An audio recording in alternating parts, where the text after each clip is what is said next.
So I think the offensive line actually played a little bit better than I even anticipated going up against the front for Cincinnati. But the running back situation continues to be an anomaly. Again, we saw a situation this week where Javonte Barnes and Gavin Sawchuk basically got no carries. Gavin Sawchuk didn't see the field. Javonte Barnes, I believe, was on the field a couple of plays. And there was some questions that to Brent Venables in his press conference this week, where Venables really kind of talked about, we're just looking for somebody to separate themselves, and no one really has, I think, at this point, which is concerning.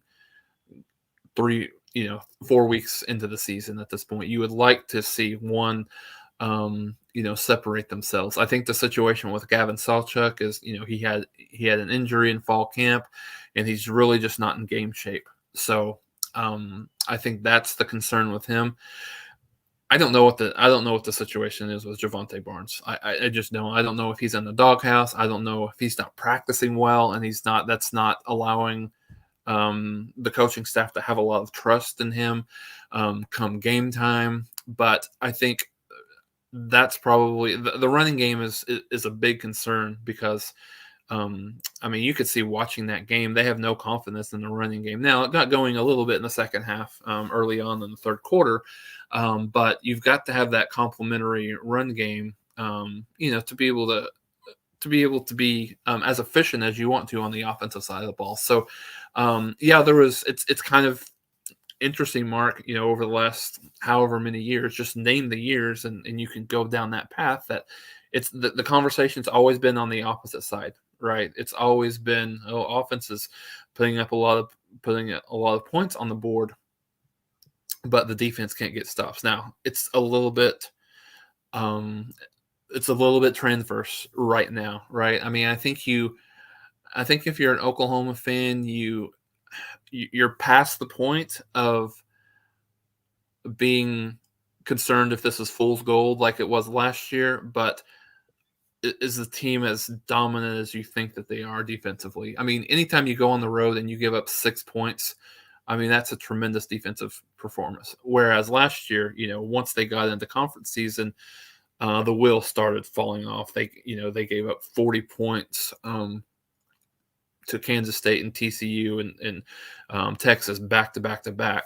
And so what they were able to do on Saturday was really, really impressive, holding Cincinnati. Now, Cincinnati's not an offensive juggernaut by any stretch of the imagination, but still, it's much better than the defense has been played around here in quite some time. So I think there's a lot of happy campers in Oklahoma's camp, so to speak, with what Venables has been able to do to really kind of turn this defense around, at least to the point of where it was last year. But I think the jury's still out a bit offensively, if this team can score enough points against the really solid teams to win a championship or compete for a championship in the Big 12 this year. Yeah, this was a talking point during the offseason, obviously, as every position unit is, but we thought we had it nailed down, considering the production at the end of the year, the production in particular at the bowl game, and obviously their recruiting rankings and their talent and everything that was expected of those two, Gavin Sawchuk and Javonte Barnes. Then we come into this season, the Arkansas State game, without looking up the numbers, was just this kind of potpourri of everybody got the ball about 5 times. They just played everybody 73 points, obviously. So then you move on to the next week, and suddenly it's Tyree Walker with a 100-yard performance and getting the ball about 20 or 21 carries. And then, Barnes and Sawchuk are completely absent from that game against SMU. Mm-hmm. And then it was the Tulsa game. They come back and they have, I think, a combined 22 carries between them, and Walker's barely on the field. And then you come back in this game against Cincinnati, and Marcus Majors, the guy with 15 carries, yep. Walker with 5, and the other two nowhere to be found. It's bizarre, Mark. It's bizarre. I think each season brings its own for each team. right? I mean, I think each season brings its own share of surprises, things that are going well that maybe you thought was a big question mark, and maybe things that you thought were not a question mark at all are not necessarily going as well as you expected. And I think that can be the case for Oklahoma. Coming into the season, even in fall camp, the running back room was not something that I thought that we would have a lot of discussion about, just in terms of guys being ready. I thought coming in, Oklahoma had probably one of the better running back groups in the Big 12, and maybe even the country, right? I mean, certainly not the best, but with what Barnes was able to do last year, and combined with what Barnes and Sawchuk both did against Florida State in the bowl game last year, both running for over 100 yards, I think a lot of us expected that to be a strength, a clear strength of the team offensively, and it just hasn't. Like I said, for whatever reason, part of it's injuries, and the thing with Barnes, like I said, I don't know what that's about specifically, and I don't think anyone knows at this point. I mean, I think people are making the assumption that it's related to practice habits, or he's in the doghouse, or whatever, because he didn't just all of a sudden not become good from last year to this year, right? So yeah, I didn't think that was going to be a concern, but I think the one thing has been, at least early on, a very pleasant surprise is the receiving corps.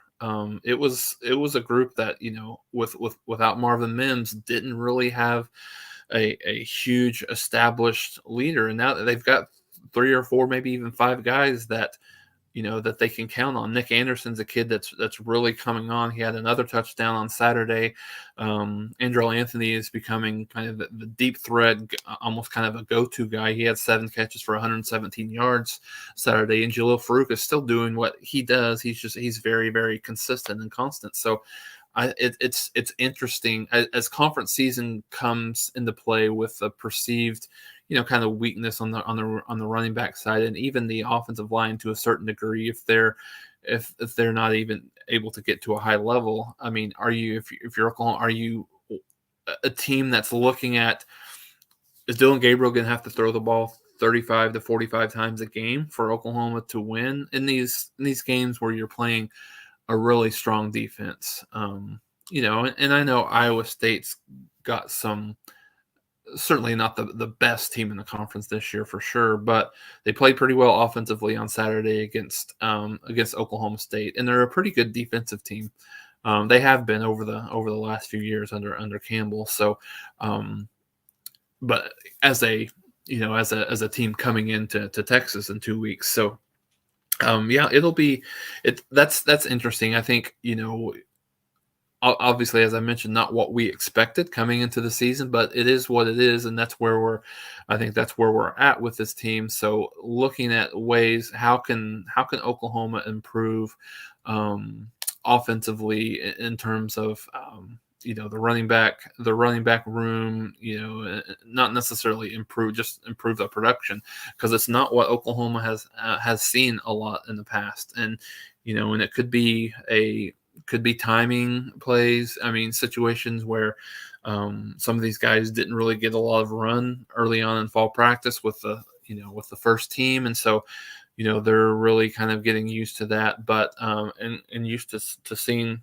what fits. I think it was very interesting to see that Oklahoma did a lot of inside zone, a little bit of outside zone against Cincinnati, but more of kind of a zone scheme blocking concept. Now in the second half, you saw a little bit more of that gap scheme that they had been made famous by when Lincoln Riley was here.